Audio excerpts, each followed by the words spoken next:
الرجيم بسم الله الرحمن الرحيم وبه نستعين وهو خير المعين صلى الله على سيدنا محمد وآله الطاهرين اللهم صل على محمد وآل محمد وعجل فرجه۔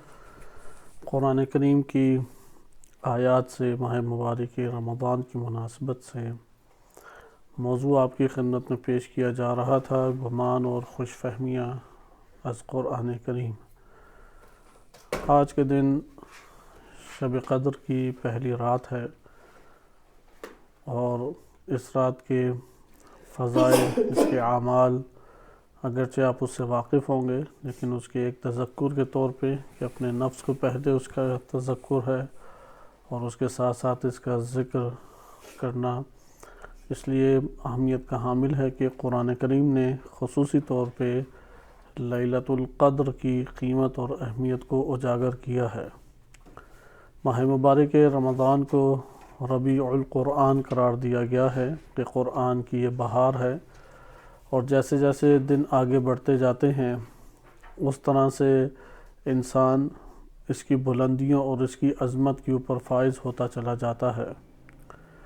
لہذا اب جو ایام شروع ہو رہے ہیں جسے آخری 10 دن ماہ مبارک رمضان کے کہا جاتا ہے، اور انہی میں اللہ تعالیٰ نے لیلۃ القدر رکھ دی ہے کہ روایات اہل بیت علیہ السلام کے مطابق زیادہ جو تاکید کی گئی ہے وہ 23 رمضان المبارک کی ہے، لیکن 21 رمضان المبارک اور 19 رمضان المبارک کی شب کو بھی تاکید وارد ہوئی ہے، خصوصی اعمال وارد ہوئے ہیں، اور ان اعمال کو حد اقل جو آسان اعمال ہیں ان کو انسان بجا لانے میں کسی قسم کی کوتاہی نہ کرے۔ اس رات کی ایک اہمیت قرآن کریم کی نگاہ میں ہمارے سامنے ہے اور ایک اہمیت روایات اہل بیت علیہ السلام کے بیانات میں وارد ہوئی ہے۔ قرآن کریم نے واضح طور پہ یہ ذکر کیا ہے کہ ہم نے قرآن کریم کو نازل کیا ہے لیلۃ القدر میں، یعنی لیلۃ القدر کو پانے کی ضرورت ہے۔ انا انزلناہ فی لیلۃ القدر، بسم اللہ الرحمن الرحیم، انا انزلناہ فی لیلۃ القدر، شب قدر میں اللہ نے اس کو نازل کیا، ہم نے اس قرآن کو۔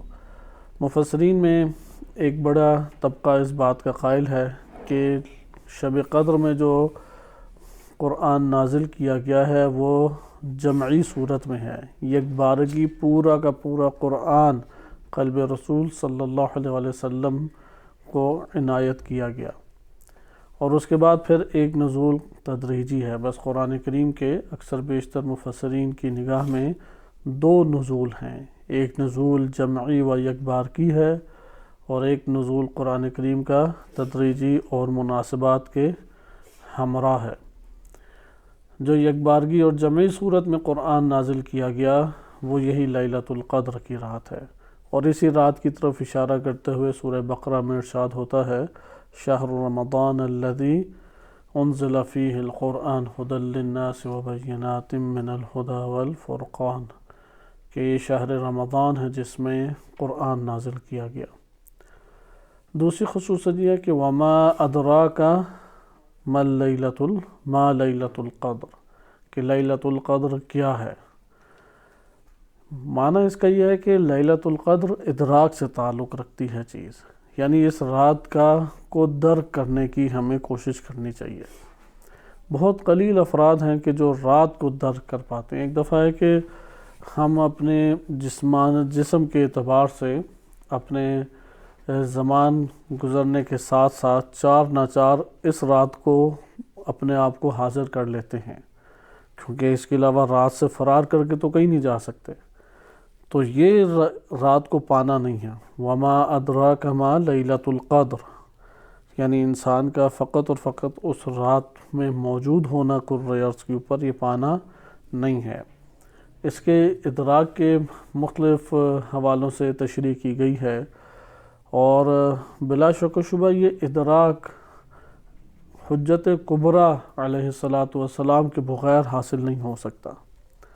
لہذا سورہ قدر کو اہل بیت علیہ السلام سے مختص سورہ بھی قرار دیا گیا ہے، اور اس کی زیادہ تاکید پڑھنے کی ایک سورہ توحید ہے کہ جس کی فضیلت اور جس کی تکرار اعمال میں ہمیں بہت زیادہ نظر آتا ہے جس کا تکرار، اور ایک سورہ قدر ہے۔ سورہ قدر میں جو ادراک اس رات کا ہے وہ اہل بیت علیہ السلام کے توسط و توسل سے ممکن ہے، عنایت اللہ تعالیٰ ہی نہیں کرنا ہے۔ ادراک کی صورت میں اللہ تعالیٰ کا ہی قرب حاصل ہوگا، لیکن اللہ تعالیٰ نے اس رات کے ادراک کے لیے جو نظام خلق کیا ہے وہ اپنی حجت کبریٰ کے ذریعے سے ہے۔ لہٰذا اس رات کو پانے کی کوشش کریں اور اللہ کی بارگاہ میں دعا کریں، اہل بیت علیہ السلام کے طور طریقوں کے مطابق چلنے کی کوشش کریں، کیونکہ اہل بیت علیہ السلام سے توسل یہی دو صورتیں رکھتا ہے۔ توسل بمعنی ایک مرتبہ اطاعت ہے، چونکہ اطاعت میں اہل بیت علیہ السلام ہی کے آپ پیچھے چلتے ہیں، ان سے اظہار محبت کرتے ہیں، ان سے دین لیتے ہیں، ان سے ہدایت لیتے ہیں، اور ان کے اہل بیت علیہ السلام کے عنایت کردہ رہنمائی اور ہدایت کی اساس پر اللہ تعالیٰ کا قرب حاصل کرتے ہیں، اور ایک مرتبہ اپنا تعلق، قلبی تعلق اہل بیت علیہ السلام سے قائم کرتے ہیں۔ اس کے نتیجے میں اللہ سبحانہ وتعالیٰ اس رات کا ادراک ہمیں عنایت فرماتا ہے۔ بہرحال اس کے اوپر گفتگو طولانی ہو سکتی ہے کیونکہ روایات متعدد ہیں۔ اس باب میں الکافی میں پورا ایک باب باندھا ہے شیخ کلینی رحمۃ اللہ علیہ نے تفسیر انا انزلنا کے عنوان سے۔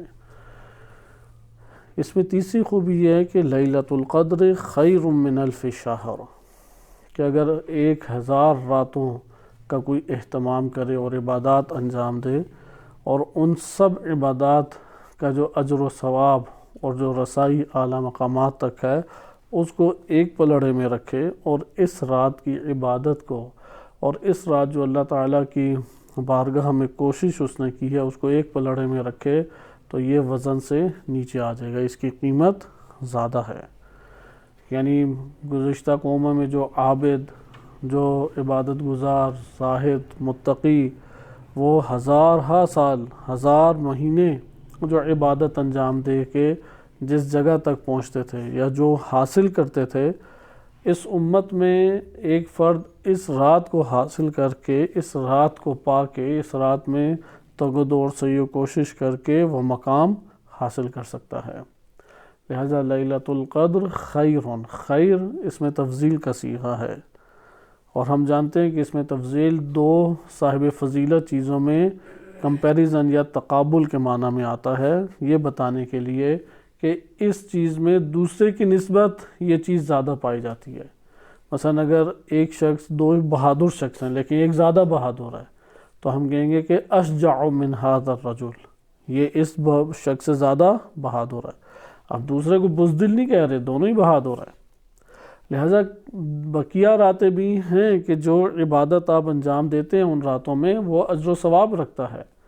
1000 مہینوں کی عبادت وہ ایک اجر رکھتی ہے، اور اس رات کی عبادت، یہ کمپیریزن کیا گیا ہے۔ خوب، یعنی 1000 راتوں کی عبادت کو ایک طرف آپ قرار دیں اور اس کے مقابلے میں لیلۃ القدر کی رات کو آپ مقابلے میں رکھیں، تو قرآن کریم بیان فرما رہا ہے کہ یہ جو لیلۃ القدر کی رات ہے ان تمام راتوں پر بہاری بھی ہے، افضل بھی ہے، بہتر بھی ہے، ہر لحاظ سے وہ ان 1000 راتوں کے اوپر فضیلت رکھتی ہے۔ اس لیے لیلۃ القدر خیر من الف شہر۔ پھر اس کی خوبی کیا ہے؟ تنزل الملائکۃ والروح فیہا بإذن ربہم من کل امر، اپنے رب کا ہر امر لے کے ملائکہ اور روح نازل ہوتے ہیں، یعنی نزول کرتے ہیں اسی کرۂ ارض کے اوپر، اسی زمین کے اوپر۔ اور یقیناً امام زمان عجل اللہ تعالی فرجہ الشریف کے پاس ہی یہ ہر امر کو لے کے آتے ہیں، جیسا کہ روایات اہل بیت علیہ السلام بھی بیان فرماتی ہیں، اور عقل انسانی بھی اس بات کی گواہی دیتی ہے کہ یہ عظیم مقام وہ ایسی ہستی کو حاصل ہو سکتا ہے کہ جو ان سب سے فضیلت بھی رکھتی ہے اور کمالات کی اوج کے اوپر فائز ہے۔ خلاصہ کلام کہ فرشتوں کا جو تنزل ہے اور روح کا جو تنزل ہے، ہم اگرچہ اپنی مادی آنکھوں سے نہیں دیکھ سکتے، لیکن قرآن اسے کوئی ضعیف حدیث کہہ کے بھی رد نہیں کیا جا سکتا، قرآن کریم کی یہ آیت ہے۔ لہٰذا اس کا اعتقاد تو ہے کہ فرشتے اور روح آج کی رات یعنی لیلۃ القدر کی رات نازل ہو رہے ہیں، اور ہم ان سے تعلق ایک قائم کر سکتے ہیں، ایک معنوی تعلق، ایک روحانی تعلق۔ چونکہ فرشتے اور روح نازل ہوتے ہیں تو اس کو اللہ تعالیٰ نے سلام ہی حتی مطلع الفجر، فجر کے مطلع ہونے سے پہلے تک اسے سلامتی اللہ تعالیٰ نے قرار دیا ہے۔ اللہ تعالیٰ ہمیں اس رات کے برکات اور اس رات کی جو خداوند متعال نے خیر و عافیت اور سلامتی، اور جو اس رات میں جس کا ہمیں علم نہیں ہے، جس تک ہمارے معرفت کی رسائی نہیں ہو سکتی، وہ خدا کی علم ہے، اور خدا اپنے بندوں کو نوازنے والا ہے، اپنے فضل سے ہمکنار کرنے والا ہے۔ یہی بحق محمد و آل محمد دعا کرتے ہیں کہ اللہ تعالیٰ اس رات میں مغفرت بھی فرمائے اور ہمیں یہ سعادت عنایت فرمائے کہ لیلۃ القدر میں جو اللہ تعالیٰ نے اپنے خزانے رکھے ہیں ہماری بساط اور استطاعت کے مطابق اس سے ہمیں ہمکنار فرمائے۔ روایات اہل بیت علیہم السلام میں ایک نقطہ ذکر ہے، اور وہ بھی بیان اگر اشارتاً کیا جائے تو بہتر ہوگا کہ روایات کے مطابق یہ وہ رات ہے کہ جب انسان کے آئندہ آنے والے سال کی پوری مقدار اور تقدیر لکھی جاتی ہے، کیونکہ ہر شے کو اللہ نے ایک مقدار میں قرار دیا ہے، کس مقدار کی نعمتیں ملنی ہیں، کس مقدار کی مصیبتوں سے یہ ہمکنار ہوگا، کن مشکلات سے گرفتار ہوگا۔ اگر اگلا سال زندگی کا ہے تو جو کچھ ارزاق ہیں، آجال ہیں، یعنی موت کا وقت ہے اور رزق ہے، مقدار اللہ تعالیٰ نے اس رات قرار دینی ہے۔ اس رات میں دعائیں قبول ہوتی ہیں، جو دعا مانگیں گے وہ اللہ تعالیٰ قبول فرماتا ہے۔ اس رات میں جو اہم ترین اعمال یعنی مختصر ہیں اور انسان کی دسترس سے باہر بھی نہیں ہیں، ان اعمال میں ایک عمل انسان کے لیے مثلا غسل کرنا ہے، استغفار کرنا ہے 70 دفعہ یا 100 مرتبہ، اور شب 19 ہے امیر المومنین علیہ السلام کے قاتل پر 100 دفعہ لعن کا تذکرہ ہے، اور رات کو جاگنے کی بہت تاکید ہے، سو کے نہ گزاریں، غفلت میں نہ گزاریں۔ لہذا حتی الامکان کوشش کرے کہ جتنی استطاعت ہے وہ رات کو جاگے۔ اور اس رات چونکہ دعائیں قبول ہوتی ہیں تو پہلی دعا جو انسان کو کرنی چاہیے وہ اپنی مغفرت کی دعا کرنی چاہیے، چونکہ جو اس راتوں میں مغفرت سے محروم رہ گیا وہ پھر بقیہ سال سوائے یوم عرفہ کے قابل مغفرت نہیں رہتا۔ لہٰذا یہ آپ نے ملاحظہ کیا کہ اس رات کے جو اعمال اہم اعمال ہیں ان اعمال میں یہی مغفرت ہے، دعا ہے، ذکر ہے، نماز ہے، یہ ساری چیزیں عبادت کہلاتی ہیں۔ الحمدللہ آج جو ایک فرہنگ مکتب اہل بیت علیہ السلام میں انہی روایات کی بدولت ایجاد ہو چکا ہے، ان روایات کی اساس کے اوپر مراکز جو دینی ہیں ان میں اس کا اہتمام کیا جاتا ہے، اور انسان کے لیے آسان اس رات کا اہتمام ہو جاتا ہے اگر انسان اپنے آپ کو ان مراکز تک پہنچانے میں کامیاب ہو جائے۔ لہذا چونکہ ارزاق اور آجال اس رات لکھے جاتے ہیں، لہذا راضی کرے اللہ تعالیٰ کی ذات کو۔ اللہ سبحانہ و تعالیٰ کے اس تقدیر میں انسان کے عمل اور عمل صالح کا بالخصوص وہ بہت بڑا کردار ہے، اس لیے اس رات کو عمل صالح کے ساتھ انسان بسر کرے۔ اپنے موضوع کی طرف لوٹ کے آتے ہیں، یہ چند ہمارے پاس تذکر کی حد تک تھے، اگرچہ اس کا آپ کے پاس اس کی معلومات موجود ہیں، اور اعمال اس ٹائم الحمدللہ گردش بڑے پیمانے پہ سوشل میڈیا میں بھی کرتے ہیں کہ ہر بندے کی رسائی تفصیلی اعمال تک ہے، لیکن جن اعمال کا پھر یہ عرض کیا جائے کہ تاکید کے ساتھ تذکرہ ہوتا ہے، جس کا ثواب اللہ تعالیٰ نے زیادہ رکھا ہے، وہ یہ امور ہیں، وہ بار بار آپ عزیزان سنتے ہیں اور اس میں توفیق طلب کریں۔ وہ ہے توبہ، وہ ہے استغفار، یہ ایک رمز ہے، یہ ایک سر ہے۔ جس نے توبہ اور استغفار حاصل کر لیا اس نے بقیہ چیزیں بھی حاصل کر لی، چونکہ توبہ اور استغفار کرے تو پھر وہ سبیل الہی کے اوپر چل نکلتا ہے، پھر اللہ تعالیٰ کی ذات اسے چلاتی ہے، لے کے جاتی ہے۔ مثلا نماز شب کو ترک نہ کرے، نماز شب کے مساوی نہیں ہے کوئی عمل اس وقت۔ اسی طریقے سے اور دیگر اعمال کا تذکرہ ہے تو ان میں جو سب سے محکم طریقے سے آئے ہیں ان کو کوشش کریں کہ پہلے انجام دیں، جیسے یہ ابھی بار بار استغفار اور توبہ کی آپ کی خدمت میں مثال پیش کی گئی، کیونکہ علماء اخلاق اور اساتذہ گرامی بہت زیادہ اس کا اصرار کرتے ہیں، اور چونکہ روایات نے اس بات کو ذکر کیا کہ توبہ اور استغفار کریں۔ توبہ اور استغفار اس رمز کو اپنے وجود کے اندر بار بار برپا کریں یہاں تک کہ استغفار ہو جائے، اللہ تعالیٰ معاف فرمائے، اور پھر آگے خدا کی ذات خود توفیق اسے دیتی ہے، اللہ تعالیٰ اسے آگے خود لے کے چلتا ہے۔ اپنے موضوع کی طرف لوٹ کے آتے ہیں کہ آج کا جو ہمارے پاس موضوع ہے قرآن کریم کی ان آیات میں، وہ ہے شہداء کو مردہ گمان کرنا، کیونکہ گزشتہ درس ہمارا موت سے تعبیر تھا، قیامت اور موت میں کے بارے میں جو گمان انسان کرتا ہے کہ اسے اپنے قلب کے ساتھ اس کا تعلق نہیں جوڑتا اور شک کے عالم میں رہ جاتا ہے یا غفلت کے عالم میں رہ جاتا ہے، جس کی بنیاد پر اس کے انسان کے کیا گمان ہوتے ہیں کہ یحسب الانسان ان لن نجمع عظامہ بلا قادرین ان نسوی بنانا۔ ان آیات کریمہ پہ آپ غور کریں تو گمان کو دور کرتے ہوئے اسی ٹائم جواب دیا گیا ہے کہ ہم اس کا پورا سانچہ ڈھانچہ جو ہے وہ بنانے میں قادر ہیں۔ اسی طرح قرآن کریم میں سورہ قاف میں ارشاد باری تعالیٰ ہوتا ہے، سورہ یاسین میں بیان کیا گیا کہ یہ جو مثالیں آ کے دیتا ہے کہ کون ہے کہ جو زندہ کرے گا، تو اس سے کہو کہ جس نے پہلے تمہیں زندہ کیا تھا، یحییھا الذی انشأھا اول مرہ، وہی تمہیں زندہ کرے گا کہ جس نے پہلے تمہیں حیات دی تھی۔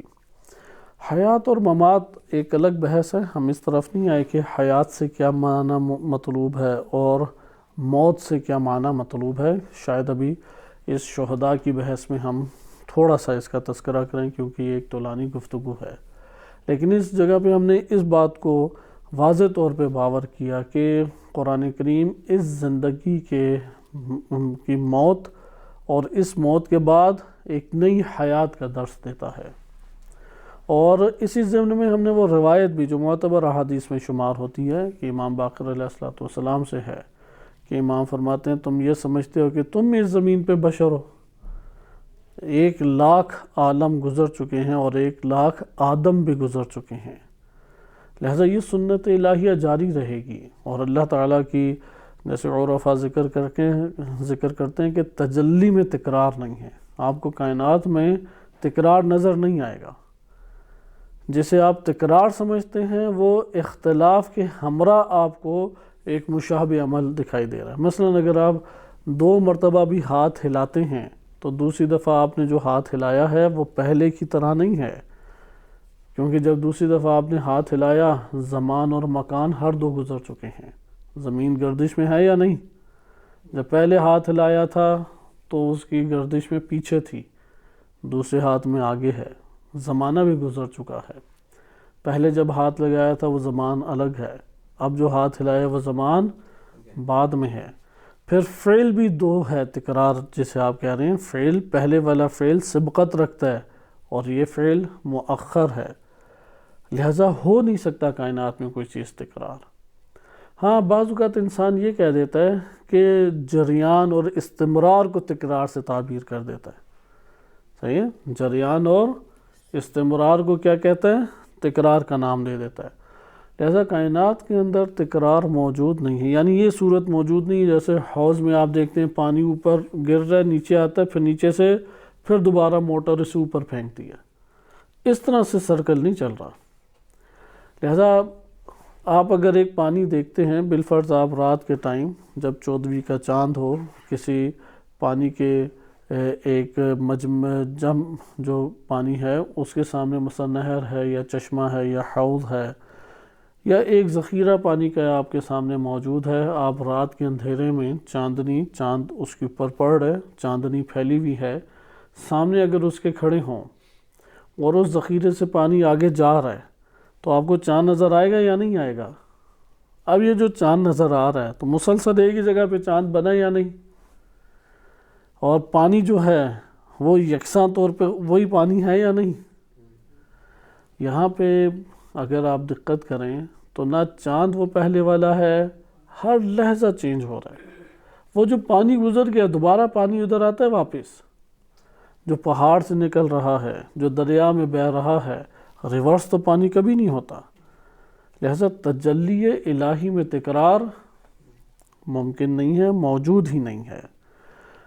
اس طور پہ اگر ہم دیکھیں تو کائنات بھی اسی طرح ہے۔ اس عالم سے پہلے بھی اللہ کی سنت مستمر جاری تھی، کرۂ ارض بنی یعنی انسان کی زندگی آباد ہوئی، حجج الہیہ کا سلسلہ شروع ہوا، حق اور باطل اس کا ٹکراؤ ہوا، جنت والے اس دنیا سے اٹھ کے جنت میں ساکن ہو گئے، جہنمی اس دنیا سے رخصت ہو گئے، جہنم میں ساکن ہو گئے، اور زمین کی بساط لپیٹ دی گئی، پھر دوبارہ سے ایک کرۂ ارض آئی، پھر حجت الہی کا سلسلہ ہے، پھر بشر آگے دوبارہ سے نسل بشر آتی ہے، پھر حجت الہی، واقعات نام وہ مختلف ہوتے رہتے ہیں۔ مثلا ابھی بھی دیکھیں ایک احتمال دیا جاتا ہے حدیث کی بنیاد پہ کہ 1,24,000 انبیاء آئے۔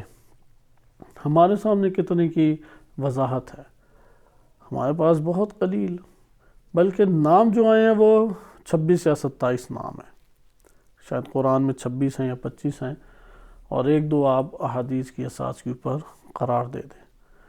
یہ جو انبیاء علیہ السلام ہیں 1,24,000 انبیاء میں سے صرف اتنا کے نام، بقیہ کہاں پر ہیں؟ کیونکہ زمین اللہ تعالیٰ نے آثار کے بقا کے لیے نہیں رکھی، زمین پہ صرف ایک ہی ہستی کا ذکر باقی رہنا ہے، اور وہ اللہ تعالیٰ کی ذات ہے، اور کوئی بھی ہستی اور ذات باقی نہیں رہے گی، اس کے آثار آہستہ آہستہ مٹ جاتے ہیں زمانے کے ساتھ۔ پھر اللہ تعالیٰ ان میں سے آگے بشریت کو ہدایت دینے کی غرض سے بعض کے ناموں اور بعض کے واقعات زندگی کو دیگر امتوں کے سامنے پیش کرنے کے لیے باقی رکھتا ہے، صالحین میں بھی اور غیر صالح افراد میں، جیسے فرعون کا مجسمہ، احرام مصر، یہ سارے کے سارے باقی ہیں۔ دیگر قوموں کے آثار باقی ہیں تو ان سے عبرت لی جا سکتی ہے۔ اس کے مد مقابل آپ دیکھیں تو انبیاء و رسول علیہ السلام ہیں۔ انبیاء و رسول علیہ السلام، ان کی ہستیوں میں صرف ان شخصیات اور ہستیوں کا تذکرہ قرآن نے زندہ رکھا کہ جن کی بدولت اللہ تعالیٰ نے بشریت کو ہدایت دینی تھی۔ ممکن ہے حضرت یوسف علیہ السلام کی مثل کئی انبیاء گزرے ہوں، ان کے ساتھ واقعات پیش آئیں اور وہ سرخرو ہوئے ہوں۔ اسی طرح حضرت موسیٰ علیہ السلام کا سب سے زیادہ تذکرہ ہے۔ اب ایسا نہیں ہے کہ موسیٰ علیہ السلام کے علاوہ بقیہ کوئی نبی فرعون سے اپنے دور کے ٹکرایا ہی نہیں تھا، ٹکرائے سارے ٹکرائے ہیں، لیکن ایک کا تذکرہ کفایت کرتا تھا، وہ قرآن کریم نے ذکر کر دیا۔ تو ہر دور میں جب بھی جہان سجے گا تو ایسے نمونے جو اللہ تعالیٰ کی بارگاہ میں اور اس کی صراط مستقیم، اس کی راہ میں سرخرو ہوئے ہیں، ان کو اللہ سبحانہ وتعالیٰ آئندہ آنے والی جو امت اور نسل ہے اس کے لیے اسوہ حسنہ اور ہدایت کا منبع و سرچشمہ بنانے کے لیے ان کا تذکرہ رکھے گا۔ اس لیے ممکن ہے کہ آئندہ جو کرۂ ارض ہے اس میں موسیٰ و عیسیٰ و داؤد و سلیمان و ابراہیم و نوح علیہم السلام ان کا نام نہ ہو، لیکن یہی حق اور باطل کا معرکہ ہوا، اس میں ٹکراؤ پیدا ہوا اور کوئی اس میں سرخرو ہوا، اور جو ناکام ہوئے ان کا تذکرہ بھی آیا۔ یہ گزشتہ ہمارے درس میں ایک مطلب تھا جو آخری حدیث کے ضمن میں اشارتاً مزید توضیح کا اور وضاحت کا محتاج تھا، آپ کی خدمت میں ذکر کر دیا گیا کہ سنت مستمرہ کو بعض اوقات تکرار کا نام دے دیا جاتا ہے، ورنہ کائنات میں تکرار، جس طرح کائنات کے اندر تصادف و اتفاق یہ محال ہے، ممکن نہیں ہے، اسی طرح کائنات کے اندر تکرار بھی ممکن نہیں ہے۔ اسی کے ضمن میں جو ہمارے پاس ایک موضوع قائم ہوتا ہے وہ موضوع ہے در حقیقت شہداء کا موضوع، کیونکہ یہاں پر تو یہ بات ہم نے گزشتہ درس میں قرآن کریم کی زبانی ثابت کی اور کفار کے گمان کو باطل ثابت کیا اور رد کیا، کہ وہ موضوع یہ تھا کہ اس زندگی کے، اس موت کے بعد زندگی ہے، اب جو اس موت کے بعد زندگی ہے وہ سب کی یکساں نہیں ہے، سب کی ایک جیسی نہیں ہے، بلکہ بعض تو ایسے ہیں کہ جن کے اس دنیا سے رخصت ہونے کو قرآن کریم اس بات کا قائل نہیں ہے کہ تم اسے میت کہو، تم اسے موت کہو، تم اسے مردہ کہو، بلکہ ان کو زندہ تم شمار کرو۔ وہ زندہ ہیں اپنی تاثیر کے اعتبار سے، اپنے مقام کے اعتبار سے۔ قرآن کریم نے اس چیز کا تذکرہ تکرار کے ساتھ قرآن کریم نے کیا ہے۔ آپ کی خدمت میں پہلے آیات کریمہ کو بیان کیا جاتا ہے اور اس کے بعد ہم احادیث اہل بیت علیہم السلام کی طرف کہ نبی صلی اللہ علیہ وسلم کی جو احادیث پہنچی ہیں ائمہ اہل بیت علیہم السلام کے طریق سے اس کا مطالعہ کریں گے۔ سورہ آل عمران 169 میں ارشاد باری تعالی ہوتا ہے، کیونکہ دو جگہوں پہ یہ ہمارے پاس معنی کے اعتبار سے آیت موجود ہے، ایک سورہ بقرہ آیت نمبر 154 ہے اور ایک مرتبہ سورہ آل عمران 169 ہے۔ البتہ سورہ بقرہ میں تحسبن کا لفظ استعمال نہیں ہوا، سورہ آل عمران آیت نمبر 169 میں تحسبن کا لفظ استعمال ہوا ہے۔ سورہ آل عمران 169 میں ارشاد باری تعالی ہوتا ہے وَلَا تَحْسَبَنَّ تحسبن نہیں وَلَا تَحْسَبَنَّ الَّذِينَ قُتِلُوا فِي سَبِيلِ اللَّهِ امواتا، وہ لوگ جو راہ الہی میں قتل کر دیے جاتے ہیں انہیں اموات مردہ میت نہ کہو۔ امواتا میت کی جمع ہے، مردہ انہیں نہ کہو، میت مت انہیں تم شمار کرو، گمان نہ کرو۔ وَلَا تَحْسَبَنَّ نفی کی جا رہی ہے، مت یہ گمان کرو کہ جو راہ الہی میں قتل کر دیے جاتے ہیں وہ میت ہیں، بل احیاء عند ربہم، اپنے رب کے پاس وہ زندہ ہیں، بل احیاء عند ربہم یرزقون، احیاء بلکہ وہ زندہ ہیں اپنے رب کے پاس رزق پا رہے ہیں، یرزقون انہیں اپنے رب کے پاس رزق دیا جا رہا ہے۔ اس آیت کریمہ کے نیچے بھی آیات ہیں جو اہمیت کی حامل ہیں، البتہ اس کے اوپر تھوڑا سا ہم تفکر کر کے آگے چلتے ہیں۔ وَلَا تَحْسَبَنَّ الَّذِينَ قُتِلُوا فِي سَبِيلِ اللَّهِ امواتا، بعض انسان کی اس دنیا سے رخصت ہونے کے طریقے ایسے ہیں کہ جس میں اس کے اوپر میت کا اطلاق نہیں ہوگا، اسے میت نہیں کہا جائے گا، اسے مردہ نہیں کہا جائے گا۔ جو مردہ کہے ہم کہیں گے یہ تمہارا گمان ہے، قرآن نے نفی کیا کہ تم یہ گمان باطل کر رہے ہو کہ یہ مردہ ہے، بل احیاء انہیں زندہ کہنا چاہیے۔ مثلا ائمہ اطہار علیہم السلام شہید ہوئے، انہیں زندہ کہنا چاہیے۔ ہاں یہ کہیں گے کہ اس دنیا سے اٹھ گئے، اس دنیا سے منتقل ہو گئے، لیکن میت نہیں کہیں گے، مردہ نہیں کہیں گے۔ بل احیاء عند ربہم یرزقون، اپنے رب کے پاس وہ رزق پا رہے ہیں، انہیں رزق دیا جا رہا ہے۔ اس آیت کریمہ میں پہلی چیز ہے قتل، قتل کو موت سے جدا کیا گیا ہے، ابھی اس کی طرف ہم آتے ہیں، لیکن اگلا مطلب دیکھ لیں۔ بس پہلا اس میں نقطہ کیا ہے، گمان تو ہمارا موضوع چل ہی رہا ہے، اور عرض کیا کہ گمان حقیقت کے برخلاف ایک چیز کو فہم کرنا گمان کہلاتا ہے، پہلے درس میں اس کی وضاحت گزر چکی ہے۔ وَلَا تَحْسَبَنَّ الَّذِينَ قُتِلُوا فِي سَبِيلِ اللَّهِ امواتا، حسب جو کر رہے ہیں یہ گمان کر رہے ہیں وہ تو واضح ہو گیا۔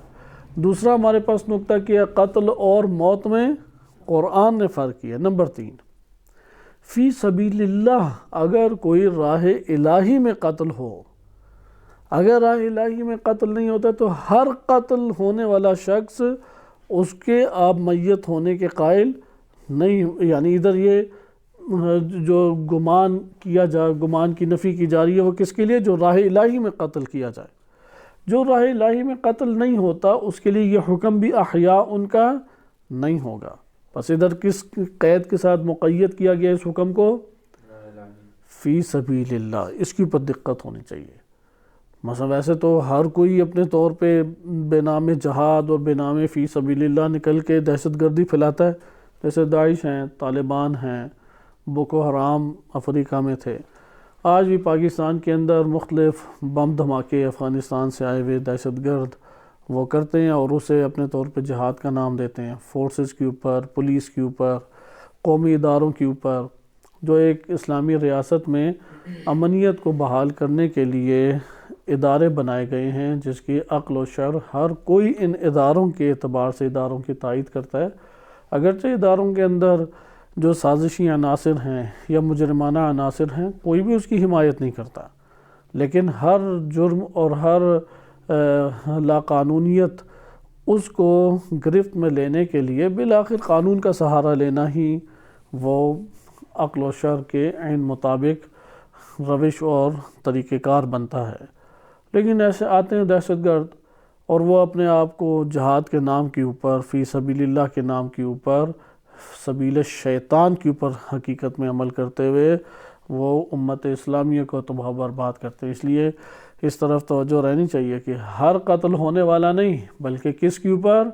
فی سبیل اللہ۔ فی سبیل اللہ جو قتل ہوگا وہ شخص یہ قیمت رکھتا ہے کہ اسے مردہ نہ کرو، بل احیاء۔ اچھا حیات کیسی ہے؟ عند ربہم یرزقون، انہیں رزق دیا جا رہا ہے، یعنی وہ نشو نما پا رہے ہیں۔ رزق علامت کس چیز کی ہے کہ ان کو رزق دیا جا رہا ہے کہ وہ سکون میں ہیں، آرام میں ہیں، لذت میں ہیں، نشو نما پا رہے ہیں، زندگی کی رونقیں ان کے ہمراہ ہیں۔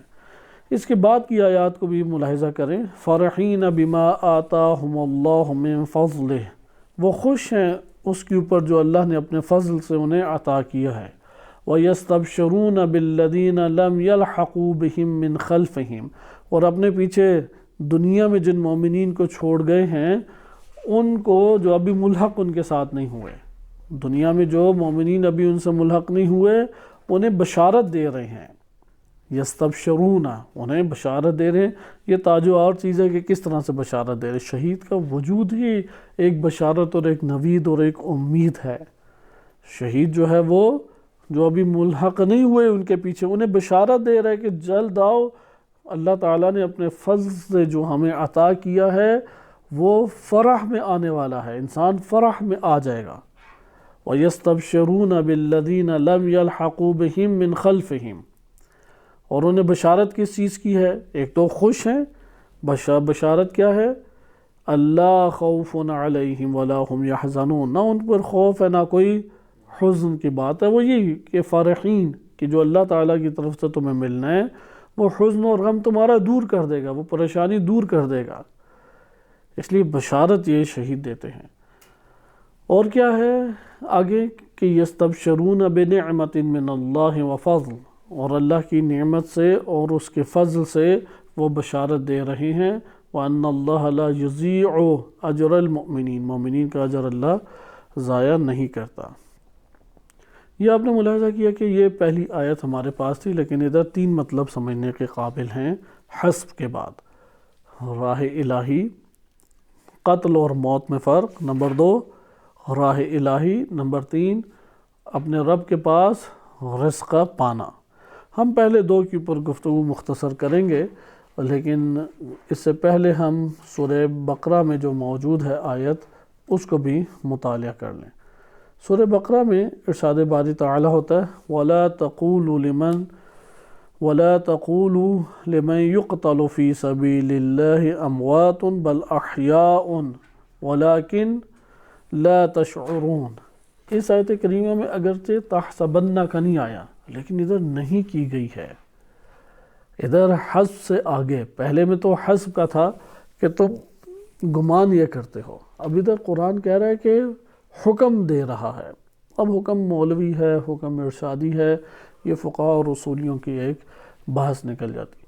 وَلَا تَقُولُوا، تم لوگ مت کہو، وَلَا تَقُولُوا مت تم لوگ کہو، لِمَنْ يُقْتَلُ فِي سَبِيلِ اللَّهِ أَمْوَاتٌ، جو اللہ کی راہ میں قتل کر دیے جاتے ہیں انہیں مردہ میت مت کہو، بل احیاء، بلکہ وہ زندہ ہیں، وَلَكِنْ لَا تَشْعُرُونَ، لیکن تم لوگ شعور نہیں رکھتے، یعنی تمہیں اس بات کا شعور نہیں ہے۔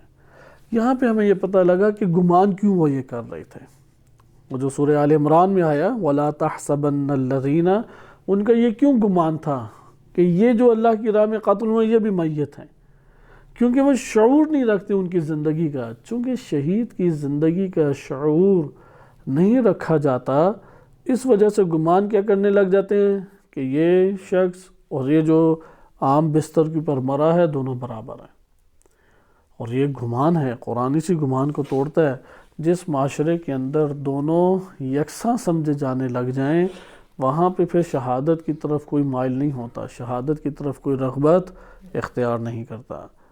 ایک بڑی وجہ جو ہمارے معاشروں میں شہادت سے ایک گریز کرنا ہے، شہادت کی تمنا نہ رکھنا ہے، شہادت کی امید نہ رکھنا ہے، اس کی بنیادی وجہ یہ ہے کہ زبان سے تو اقرار کرتے ہیں کہ مردہ الگ ہے اور راہ الہی کا مقتول الگ ہے، لیکن دل اس کے اوپر اقرار نہیں کر رہے، دل اس بات کی تصدیق نہیں کر رہے. صرف زبانی کلامی ایک بات ہم بیان کر رہے ہیں، دل تو یہی ہے کہ بیڈ کے اوپر پہنچ جائیں اور اتنی سوئیاں ہمیں چبھیں، آپریشن کر کے چاقو چھروں سے ڈاکٹر ہمیں کاٹ ڈالیں اور پھر کوئی رمق جسم میں نہ بچے کہ وہ اگر اسرائیل علیہ السلام روح پلٹائیں بھی تو کہاں پلٹائیں، تو اس وقت اس دنیا سے ہم رخصت ہو جائیں.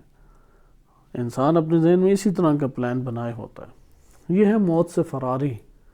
وہ پھر اس کا ذرہ ذرہ کٹتا ہے، ذرہ ذرہ وہ ہر روز مرتا ہے، تو بالآخر اپنی جان پھر حوالے کر دیتا ہے، اور اسے موت میں بدترین موت کہا گیا ہے.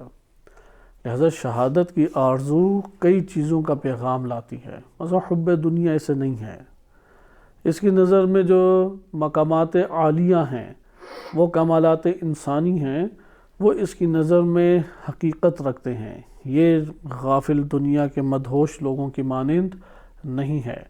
لہذا شہید اور شہادت کی آرزو یہ انتہائی بلندی کا اظہار کر رہی ہوتی ہے، جو کہ کئی کمالات انسانی اپنے وجود کے اوپر اجاگر کر گیا ہے. اس لیے شہادت کی حد اقل تمنا ہمیں اجاگر کرنی چاہیے، اور یہ نہیں تمنا اجاگر ہوگی جب تک اپنے وجود کے اندر ایک سفر طے نہ کریں. جیسے کہ رہبر معظم بیان فرماتے ہیں ایک شہید کا ہی واقعہ کہ اس نے اپنے دوست سے پوچھا اور وہ اسے عالم خواب میں آیا یا اسی طرح کوئی واقعہ ہے کہ تم شہید ہوگے، میں کیوں شہید نہیں ہوا جب کہ دونوں ساتھ تھے.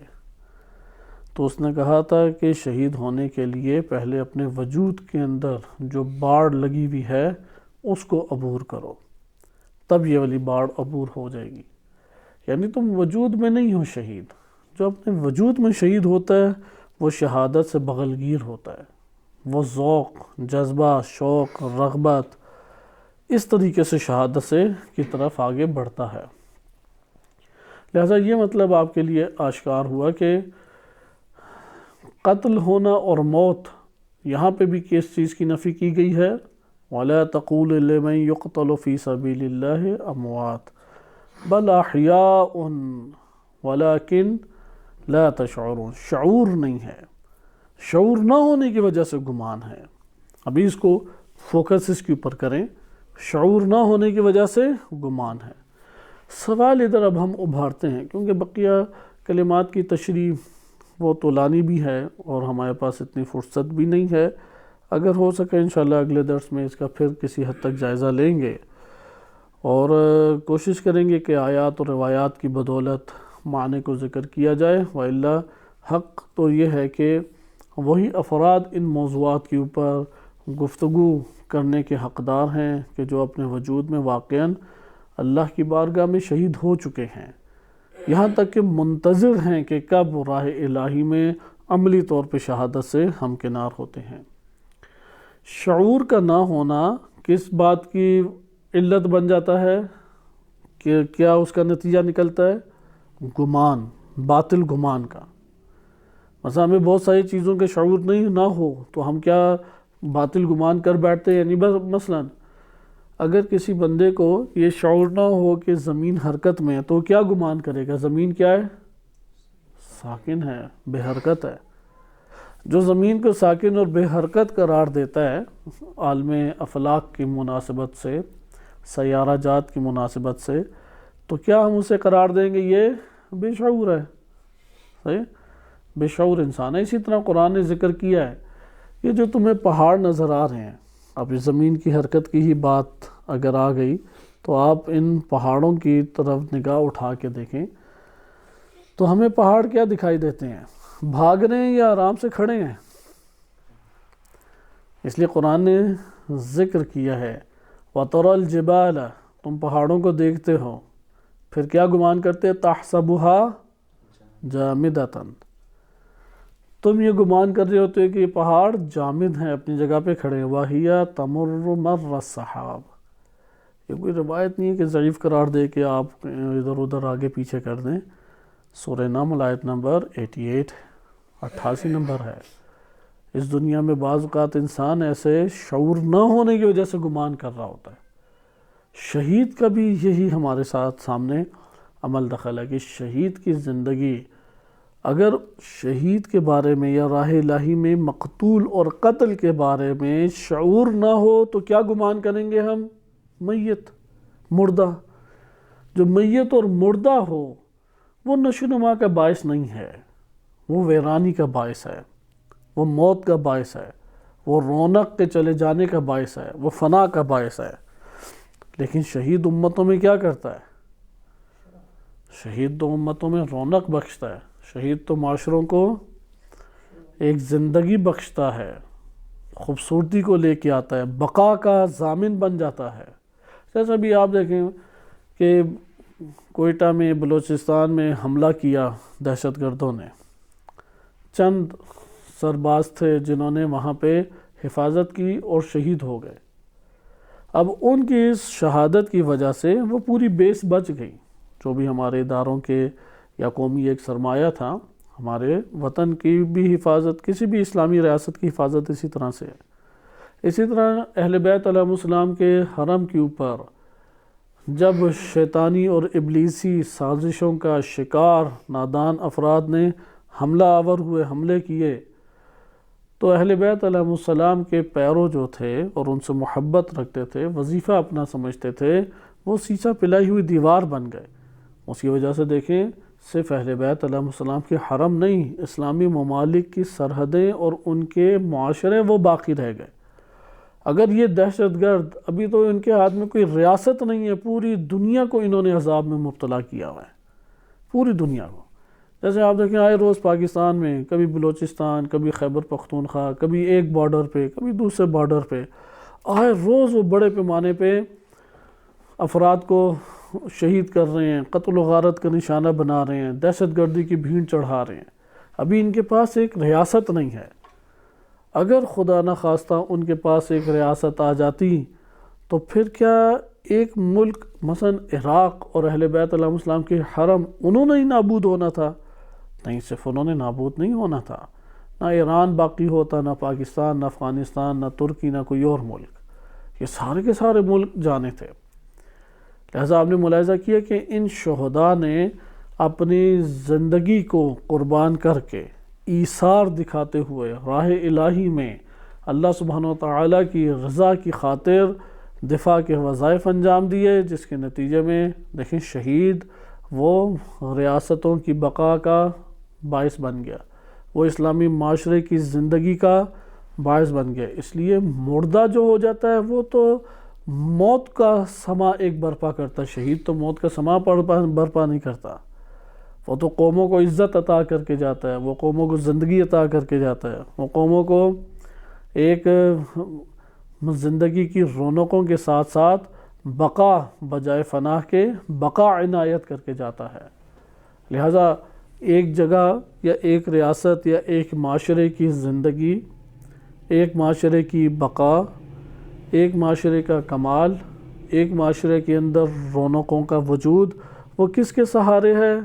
وہ شہید کے سہارے ہے۔ اب جن کے پاس شعور ہے وہ ان باتوں کو جان لیتے ہیں اور پھر کہتے ہیں کہ نہیں، کیوں سے تم کہتے ہو کہ مردہ؟ وہ تو زندہ ہیں۔ وہ زندہ کس شکل میں ہے؟ اس ریاست کی بقا کی شکل میں۔ وہ زندہ کس شکل میں ہے؟ یہ دیکھو معاشرہ زندگی سے ہمکنار ہے۔ یہ جو تمہیں زندگی کے طور طریقے اور رونقیں اور بقا نظر آ رہی ہے، یہ شہید ہی کی بدولت ہے۔ تو بہرحال یہ نقطہ آپ نے ملاحظہ کیا کہ عدم شعور گمان کی علامت ہے، جیسے سورہ نمل میں آپ نے آیت نمبر 88 میں ملاحظہ کیا کہ وَتَرَى الْجِبَالَ تَحْسَبُهَا جَامِدَةً، کہ تم پہاڑوں کو دیکھتے ہو تو یہ گمان کر رہے ہوتے ہو کہ یہ جامد ہیں، پھر فوراً توڑا قرآن نے گمان، کیونکہ عموماً آپ یہ گمان والی جو آیات دیکھ رہے ہیں ان گمانوں کو توڑتے ہوئے جواب بھی دیا کہ حقیقت کیا ہے۔ اب گزشتہ درسوں میں ہم بالضبط طور پہ اس کو ساتھ ساتھ نہیں اشارہ کیا، لیکن طولانی طور پہ تفصیل کے ساتھ آپ کے سامنے کئی آیات کے سہارے ذکر کیا، ورنہ انہی آیات میں یہ بیان عموماً موجود ہے کہ جہاں پہ گمان کا تذکرہ کیا جا رہا ہے وہاں پہ حق بات کو بھی بیان کیا جا رہا ہے، اس گمان کے مقابلے میں حق بات کو بھی بیان کیا جائے۔ مثلا حسب الناس ان یترکوا ان یقولوا آمنا، لوگ یہ گمان کرتے ہیں کہ وہ دعوی ایمان کریں گے، اقرار کریں گے تو انہیں چھوڑ دیا جائے گا، وہم لا یفتنون، یہ جواب ہے، اور ان کو آزمائش فتنہ یا فتنے میں یا سخت آزمائشوں میں نہیں گرفتار کیا جائے گا۔ اسی کے ذریعے قرآن نے جواب، یعنی یہ جو استفہام ہے، استفہامی انکاری، کہ یہ جو بات بیان کی جا رہی ہے اس کا انکار ہے، حقیقت اس کے برعکس ہے کہ دعوی ایمان کے اوپر نہیں، جب تک ایمان کی تثبیت وہ آزمائشوں میں کامیابی سے نہیں ہوگی انہیں چھوڑا نہیں جائے گا۔ اسی طرح حسبتم ان تدخلوا الجنہ، اس میں بھی آپ نے ملاحظہ کیا، ادھر بھی دیکھیں، کیا تم یہ گمان کرتے ہو کہ پہاڑ جامد ہیں؟ وَهِيَ تَمُرُّ مَرَّ السَّحَابِ، وہ تو سحاب یعنی بادلوں کی رفتار سے، یعنی تمہیں محسوس ہی نہیں ہوتا کہ بادل گردش میں ہیں، اسی طرح تمہیں پہاڑ بھی نہیں محسوس ہوتے کہ وہ گردش میں ہیں۔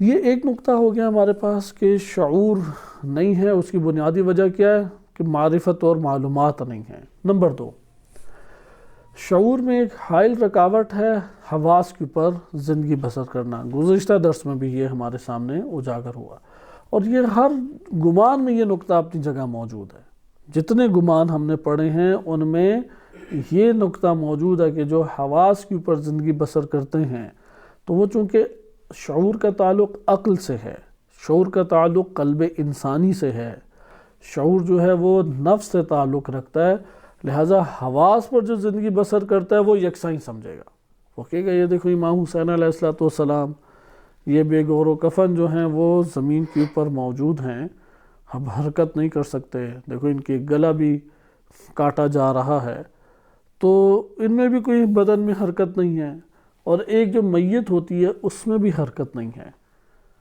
جو میت ہے اس میں بھی حرکت نہیں ہے، تو دونوں نتیجے میں اسے کیا محسوس ہو رہے ہوتے ہیں؟ برابر۔ یہ آنکھ ایسا دیکھ رہی ہے یا عقل بھی یہی کہہ رہی ہے؟ آنکھ، چونکہ وہ حواس میں زندگی بسر کر رہا ہے تو اس کے حواس خمسہ اس میں مشابہت کو در کر رہے ہیں، وَإِلَّا ایسا نہیں ہے، یعنی حواس شعور نہیں رکھتے، شعور کا تعلق انسانی عقل و قلب کے ساتھ ہے۔ لہذا آپ نے ملاحظہ کیا جو حواس پر زندگی بسر کرتے ہیں تو آپ انہیں نہیں یہ بات سمجھا سکتے کہ شہداء زندہ ہیں۔ بعض ہیں کہ کہیں گے نہیں بھائی قرآن نے کہا بس مانو ہی مانو تم، جبکہ قرآن وجہ بھی بیان کر رہا ہے کہ وَلَكِنْ لَا تَشْعُرُونَ، تمہیں چونکہ اس کا شعور حاصل نہیں ہے۔ اسی طرح تسبیح کے بارے میں بھی قرآن نے یہ کہا نا کہ تم لوگوں کو اس کا تفقہ حاصل نہیں ہے، صحیح ہے۔ وَإِلَّا سورہ اسراء آیت نمبر 44 میں 44 نمبر آیت میں کیا ارشاد ہوتا ہے؟ تُسَبِّحُ لَهُ السَّمَاوَاتُ وَالْأَرْضُ وَمَنْ فِيهِنَّ، آسمانوں اور زمین میں جو کچھ ہے وہ کیا کر رہا ہے؟ اللہ کی تسبیح کر رہا ہے۔ وَإِن مِّن شَيْءٍ، کوئی شے ایسی نہیں ہے، إِلَّا يُسَبِّحُ بِحَمْدِهِ، جو اللہ کی حمد کے ہمراہ تسبیح نہ کر رہی ہو، وَلَكِنْ لَا تَفْقَهُونَ، تم لوگ تسبیحہم، ان کی تسبیح کو تم لوگ نہیں سمجھتے۔ إِنَّهُ كَانَ حَلِيمًا غَفُورًا، اللہ تعالی حلیم غفور ہے، اس لیے ہم چونکہ ان کی تسبیح نہیں سمجھتے اس لیے ہمیں کیا ہے وہ بدون تسبیح نظر آتے ہیں، لہذا وجودی طور پہ ہر شے اللہ کی تسبیح حمد کے ہمراہ بجا لا رہی ہے۔ تو یہ آپ نے مطلب کو غور سے دیکھا کہ در حقیقت عدم شعور کی ایک وجہ کیا ہو گئی ہمارے پاس جو قرآنی آیات سے ہمارے سامنے صادر ہوتی ہے، وہ ہے ان لوگوں کا جہل، جہالت کی اساس کے اوپر انسان انکار کرتا ہے، جہالت کی اساس پر انسان گمان کرتا ہے جیسے پہاڑوں کا، ایسے انسان کو محسوس ہوتا ہے۔ نمبر 2، جو صرف 5 سینسز کے اوپر زندگی بسر کر رہا ہو، حواس پہ زندگی بسر کر رہا ہو، وہ ان حقائق کا انکار کرے گا۔ اچھا، نمبر 3، انسان بہت سارے حقائق کو اپنے قلب کے اوپر حجابوں کی وجہ سے نہیں سمجھ پاتا۔ حجاب انسان کے وجود میں جب حائل ہو جائیں تو وہ شعور نہیں رکھتا، اس کو نہیں سمجھ پاتا۔ یہ جو مطالب آپ کی خدمت میں ذکر کیے جا رہے ہیں یہ قابل دقت ہیں، اس لیے اس کے اوپر غور کریں۔ وَإِلَّا یہ والی چیزیں، کیونکہ کائنات کے اندر بہت سارے حقائق ہیں، وہ انسان کی عظمت، اس کے علم، اس کے شعور، اس کی معرفت کی اساس پر ہے، اور غور و فکر انسان کو بقیہ جانداروں سے ممتاز کرتی ہے۔ لہذا پہلی چیز جہالت، نمبر 2 حواس کے اوپر فقط اکتفا کر بیٹھنا، جس کی وجہ سے اسے نہیں یہ تمیز حاصل ہوگی، یہ نہیں اس کے لیے آشکار ہوگا کہ ان دونوں میں کوئی فرق ہے۔ اور نمبر 3، انسان وہ جب حجابوں کا شکار ہو جاتا ہے، یعنی گناہوں کے حجاب اور ظلمتوں کی تاریکی کا شکار ہو، تو اسے دکھائی نہیں دیتا، قلب انسانی کے اوپر حقائق آشکار نہیں ہوتے۔ اس لیے شہید کی زندگی اور اس کی حیات کو سمجھنے کے لیے کیا ضروری ہے؟ ضروری ہے کہ اس کی حیات کو سمجھنے کے لیے کہ ہم قلبی طور پہ اس اللہ سبحانہ وتعالیٰ کی اس معنوی حیات کو درک کر رہے ہوں۔ جو اس کو درک کرتا ہے وہ اس بات کو جان لیتا ہے کہ شہید وہ میت نہیں ہے، احیاء ہے۔ مختصر طور پہ ہم اب اس پہلو کو دیکھتے ہیں کہ موت اور قتل میں کیا فرق ہے۔ قرآن کریم نے موت میں اور قتل میں فرق کیا ہے، اس لیے بعض آیات میں واضح طور پہ قرآن نے کہا ہے کہ اگر تم مارے جاؤ یا قتل ہو جاؤ، تو اس کے بعد نبی صلی اللہ علیہ وسلم کے ضمن میں بھی ایک آیت کریمہ میں اس کا تذکرہ ہے۔ اب موت اور قتل میں کیا فرق کیا جا سکتا ہے، یہ ہمیں جاننے کی ضرورت ہے۔ بعض نے یہ کہا ہے کہ اگر اقدام کر کے، حرکت کر کے قدم اٹھایا جائے اور موت کا شکار کیا جائے تو اسے قتل کہتے ہیں، اور جو اقدام کیے بغیر آئے تو وہ موت کہلاتی ہے۔ موت اور قتل میں کس طریقے سے فرق کیا ہے کہ اگر اقدام کیا جائے کسی کی موت کا اور اس کو موت کے گھاٹ اتار دیا جائے تو اس کو کیا کہا جاتا ہے؟ قتل۔ لیکن اگر اپنی طبعی طور پہ ایک شخص موت سے ہمکنار ہو جائے، اس کے اوپر موت عارض آ جائے اور زندگی کے اس کے خاتمے کا باعث بن جائے تو وہ کیا کہلائے گا؟ وہ موت کہلائے گی۔ لہذا یہ ہمارے پاس ایک فرق اس عنوان سے آ جاتا ہے۔ آپ کے سامنے فروق اللغویہ سے ایک بیان جو کہ انہوں نے ذکر کیا ہے موت اور قتل کے درمیان، اس کو ذکر کیا جاتا ہے کہ قتل کہتے ہیں کہ انسان کی یہ جو بنیائیں حیوانیہ ہیں، یعنی یہ جو انسان کی جسمانی زندگی ہے، اس جسمانی زندگی کو اگر نقص کر دیا جائے، آپ آگے بڑھیں اور خود اس کا زندگی کا دروازہ بند کر کے اسے موت کا شکار کریں تو اسے کیا کہا جاتا ہے؟ یہ قتل ہے۔ لیکن ایک فرد ہے، اس کے ساتھ اس طریقے سے عمل انجام نہیں پاتا اور اس کی زندگی وہ ختم ہوتی ہے اور عارض ہو جاتی ہے اس کے اوپر موت، تو اسے موت سے تعبیر کیا گیا ہے۔ تو بہرحال موت اور قتل میں ہمارے پاس اس طور پہ مختلف آیات کریمہ میں فرق واضح ہوا ہے، اور ائمہ اہل بیت علیہ السلام کی روایات میں بھی وارد ہوا ہے کہ اگر یہ قرآن کی آیات اگر ہم اس میں پڑھ لیں تو زیادہ مناسب ہے۔ سورہ بقرہ آیت نمبر 257 میں، سورہ آل عمران آیت نمبر 144 میں ارشاد باری تعالی ہوتا ہے وَمَا مُحَمَّدٌ إِلَّا رَسُولٌ، محمد صلی اللہ علیہ وسلم نہیں ہے مگر رسول، قد خلت من قبلہ الرسل، ان سے پہلے بھی کئی رسول گزر چکے ہیں، أَفَإِن مَاتَ أَوْ قُتِلَ، اگر وہ مر جائیں یا قتل ہو جائیں۔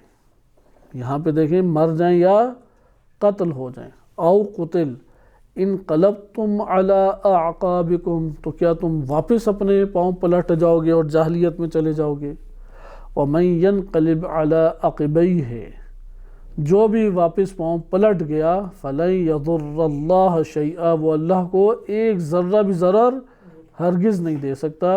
وَسَيَجْزِي اللَّهُ الشَّاكِرِينَ، اللہ شاکرین کو جزا دینے والا ہے۔ اس آیت کریمہ میں آپ نے ملاحظہ کیا کہ قرآن کریم واضح طور پہ بیان کر رہا ہے کہ موت اور قتل الگ ہے۔ سورہ آل عمران آیت نمبر 158 میں بھی اسی طرح سے وَلَئِن مُتُّمْ أَوْ قُتِلْتُمْ لَإِلَى اللَّهِ تُحْشَرُونَ، کہ اگر تم قتل کر دیے جاؤ یا تم مر جاؤ یا قتل کر دیے جاؤ۔ اس سے پہلے بھی آیت میں یہی ہے 157 میں وَلَئِن قُتِلْتُمْ فِي سَبِيلِ اللَّهِ، اگر اللہ کی راہ میں قتل کر دیے جاؤ، او متم، یا مر جاؤ اللہ کی راہ میں، لَمَغْفِرَةٌ مِّنَ اللَّهِ، اللہ کے پاس مغفرت بھی ہے تمہارے لیے، وَرَحْمَةٌ خَيْرٌ مِّمَّا يَجْمَعُونَ، اور رحمت بھی ہے۔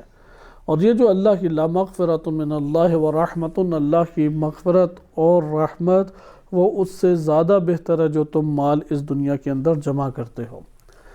وَلَئِن مُتُّمْ أَوْ قُتِلْتُمْ، اگر تم مر جاؤ یا قتل کر دیے جاؤ، تو لَإِلَى اللَّهِ تُحْشَرُونَ، تو اللہ کی بارگاہ میں تم حشر ہوگے۔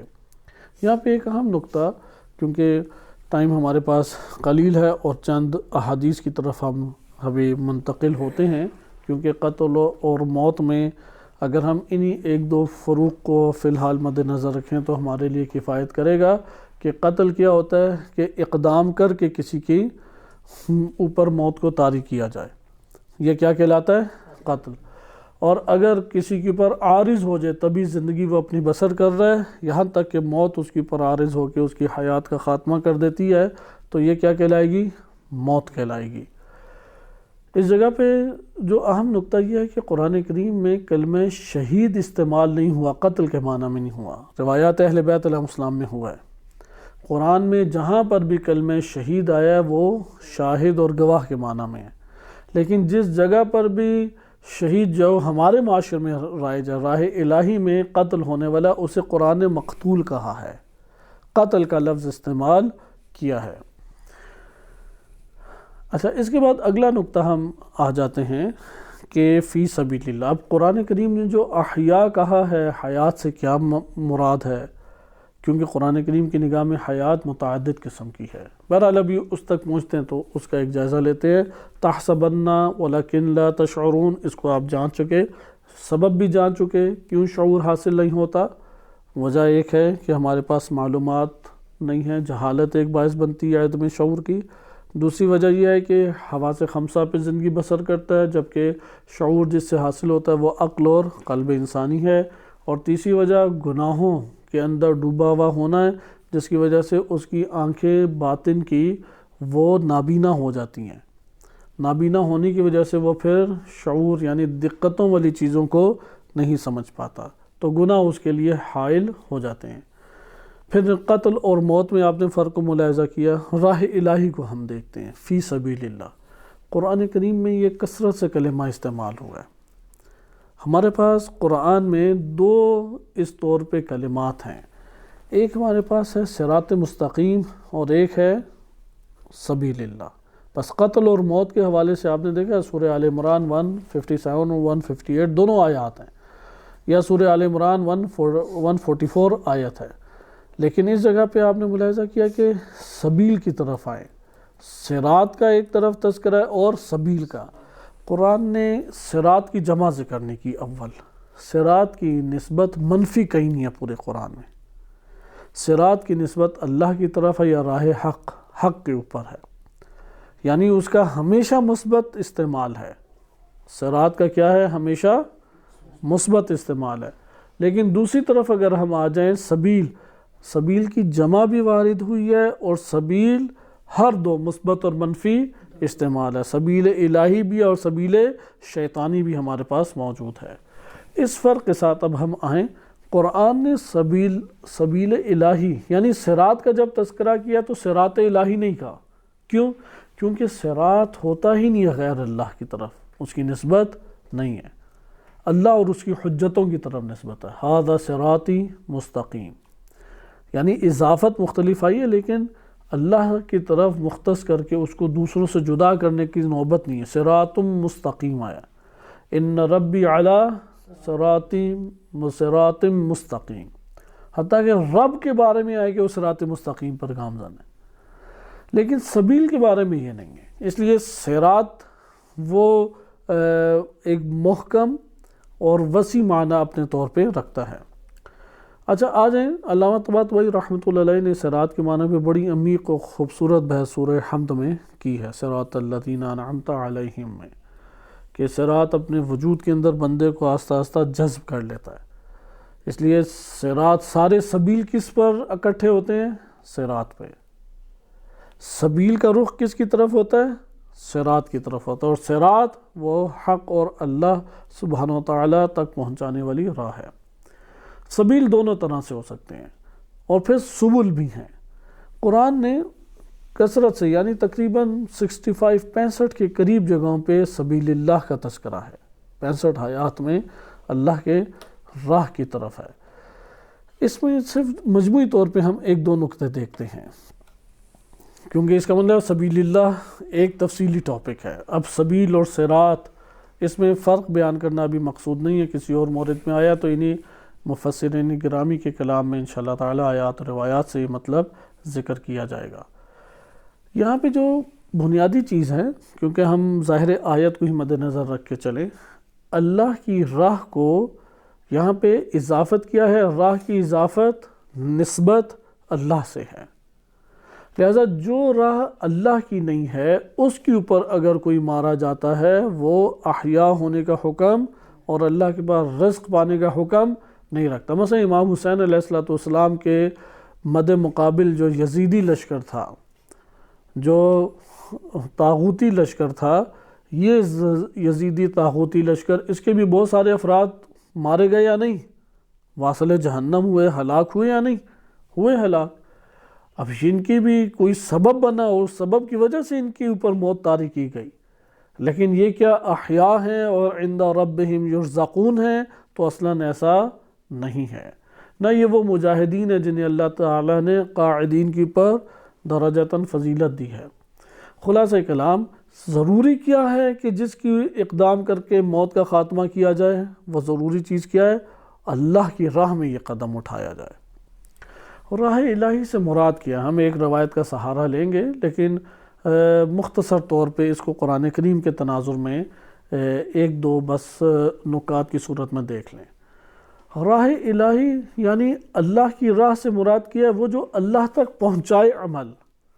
انسان کا سفر جو راہ الہی کی طرف شروع ہوتا ہے وہ اس کے علم اور ارادہ سے ہے، علم اور نیت سے ہے۔ جسے راہ الہی کا علم نہیں ہے وہ نیت بھی نہیں صحیح طرح سے کر سکتا۔ لہذا سب سے پہلی چیز راہ الہی کے لیے کیا قرار پائے گی؟ علم ہونا، معلومات ہونا۔ اس لیے اہل بیت علیہم السلام کی احادیث میں وارد ہوا ہے کہ لا يقبل اللہ عملا الا بمعرفت، اللہ کوئی عمل قبول نہیں کرتا سوائے معرفت کے۔ معرفت جب تک نہیں ہوگی تب تک اللہ وہ عمل قبول نہیں کرے گا، کیونکہ ہو سکتا ہے کہ ایک شخص جو ہے وہ عمل تیزی سے انجام دے رہا ہے، چونکہ اس کی معرفت نہیں تھی، نہیں جانتا تھا کیسے عمل انجام دے رہا ہے، تو ممکن ہے کہ وہ جتنی تیزی دکھائے اتنا وہ برعکس چلنے کی وجہ سے ہدف سے دور ہو رہا ہو۔ صحیح ہے؟ اس کے سرعت سیر، سرعت چلنا کیا ہے؟ لا یزید سرعت السیر الا بعدا، جتنی تیز وہ چلا جا رہا ہے اتنا بعید ہوتا جا رہا ہے وہ۔ مثلا آپ نے جانا تھا بائیں طرف، غلطی سے چل پڑے مثلا دائیں طرف، تو جتنا تیز چلیں گے اصل سے کیا ہو جائیں گے؟ دور ہو جائیں گے۔ لہذا راہ سبیل الہی میں پہلی چیز کیا ہو گئی؟ سبیل الہی کی معرفت۔ جسے سبیل الہی کی معرفت نہیں ہے وہ سبیل الہی پہ چل بھی نہیں سکتا۔ نمبر 2، نیت خالص۔ اگر نیت خالص نہ ہو تو سبیل الہی کے اوپر نہیں چل سکتا۔ کوئی مال غنیمت کے لیے آیا، کوئی قبائلی جھگڑوں کے طور پر آیا، کوئی اپنی دوستیوں کے چکر میں ایک جگہ شرکت کرنے میں کامیاب ہوا، کئی اسباب بنتے ہیں۔ لہذا اللہ تعالیٰ کے لیے جو قدم اٹھایا جائے اور اللہ کی خاطر اسے انجام دیا جائے، وہ کیا بن جاتا ہے؟ وہ سبیل الہی پائے گا، کیونکہ نیت پھر اس علم کے مطابق جو معلومات ہیں اس معلومات کے تحت جب آپ آگے ارادہ اور نیت کریں گے، یہاں پہ سبیل الہی میں گامزن ہو جائیں گے۔ سبیل الہی در حقیقت آغاز میں انسانی نفس سے تعلق رکھتی ہے، پھر بیرونی طور پہ تعلق ہے اس کا، اس لیے معلومات کے دائرے میں بھی اسے اعتقاد کے مرحلے میں پہنچایا جائے۔ اگرچہ معلومات آ جائے تو پہلے اقرار کرے، اقرار کے بعد تصدیق قلبی کرے، اور تصدیق قلبی کے بعد یہ نیت کرے کہ اب میں اعضاء و جوارح سے اسے صادر کر رہا ہوں۔ یہ یہاں پہ کیا ہے؟ سبیل الہی پہ چل پڑے گا۔ اب ایسے انسان کی زندگی میں بعض اعمال ہیں کہ اگر وہ سبیل الہی کے اوپر جاری ہو گئے تو حیات ہی حیات ہے، پھر وہ ہے خیر مما یجمعون، وہ لوگ جو جمع کرتے ہیں اس سے بہتر ہے، چونکہ مغفرت و رحمت کو پالیں گے۔ یہ ہے باقیات صالحات بن جائیں گے۔ یہ وہ ہے کہ ما عندکم ینفد وما عند اللہ باق، اور جو اللہ کے پاس ہے وہ باقی رہ جانے والا ہے۔ یہ کب ہوگا؟ کہ بہت سارے ایسے اعمال ہیں جو انسانی زندگی میں، انسانی معاشرے میں اہمیت رکھتے ہیں، اس کی طرف توجہ کریں، کیونکہ وہ چیزیں جو ہر صورت میں تاثیر رکھتی ہیں، اگر اس کو سبیل الہی پہ آپ جاری نہیں کریں گے تو فساد زمین کی پر جنم لے گا۔ اور قرآن نے ان اعمال کو ذکر کر کے خصوصیت کے ساتھ تاکید کی ہے کہ اسے سبیل الہی پہ جاری کرو۔ اگر سبیل الہی پہ جاری نہیں کرو گے تو زمین کی پر کیا برپا ہو جائے گا؟ فساد برپا ہو جائے گا۔ ان اعمال کی پر حساس ہونا چاہیے۔ اگر انسان کی یہاں سے پتہ لگتا ہے کہ یہ دین شناس ہے یا نہیں، ان چیزوں سے پتہ لگتا ہے کہ یہ کتنا دین کی معرفت رکھتا ہے، اس سے یہ پتہ لگتا ہے کہ معاشرے اور انسانیت کے بارے میں اسے کتنا علم ہے۔ ہر عمل ایسا نہیں ہے کہ جس کی معاشرے میں بڑی تاثیر ہے، ہر عمل ایسا نہیں ہے کہ جس کے معاشرے کے اندر اس کے اثرات بہت گہرے ہیں، ہر عمل ایسا نہیں ہے، لیکن بعض اعمال ایسے ہیں کہ جو انسان کی شخصیت اور انسان کے اطراف کے ماحول اور افراد کے اوپر گہرا اثر ڈالتے ہیں۔